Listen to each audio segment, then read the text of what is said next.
ছেলেরা যদি 4টা বিয়ে করতে পারে তাহলে মেয়েদেরও 4টা কেন, মেয়েরাও বেশি করবে, কারণ মেয়েদের এনার্জি অলওয়েজ বেশি থাকে। আপনি তো কতটা উচ্চ শিক্ষিত এবং কতটা পাওয়ারফুল এনার্জিওয়ালা তা আপনার দেখলে বা আপনার কথা শুনলে বোঝা যায়। মেয়েদের এনার্জি অলওয়েজ বেশি থাকে।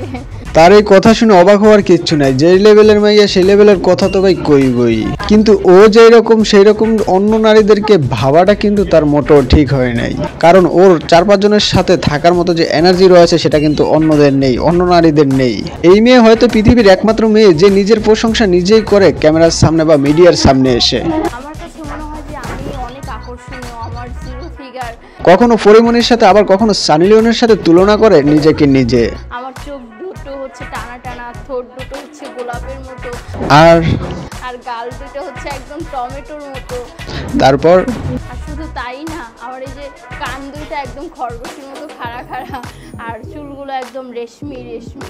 থাক আর নিচে যাওয়া লাগবো না। ও যে জিনিস ভাই নিচের সাগর নদী যা আছে সবকিছুই বলে দিতে পারে মিডিয়া। আমরা জানি যেখানে ঢুকতে হলে অবশ্যই একটু বেলাহাজ কিংবা বেশরম হতে হবে, কিন্তু ওর মতো এতটা বেশরম কিংবা বেলাহাজ হয়তো আপনারা আগে কখনো দেখেননি, যে নিজেকে এতটা বাজেভাবে উপস্থাপন করে যা মনে করেন একজন নিকৃষ্ট জাতের নারী ছাড়া করতে পারে না।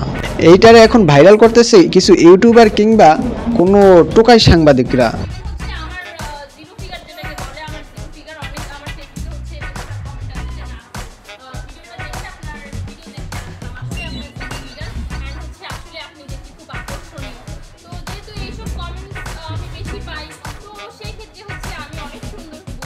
একটা সময় দেখবেন তার ইন্টারভিউ নেওয়ার জন্য সময় টেলিভিশন কিংবা বড় বড় গণমাধ্যমগুলো অপেক্ষা করতেছে, আমাদের বাংলাদেশের বাইরের নয়। কিন্তু আমি ভাই ওর উজ্জ্বল ভবিষ্যৎ কামনা করে এই ভিডিওটি এখানেই শেষ করছি। বিনোদন নেন, মজা নেন, ও বিনোদন তো পাইবেনই না, মজা নেন, শুধু মজা নেবেন আর গিটার বাজাবেন, আর কি করবেন ওরে দেখে।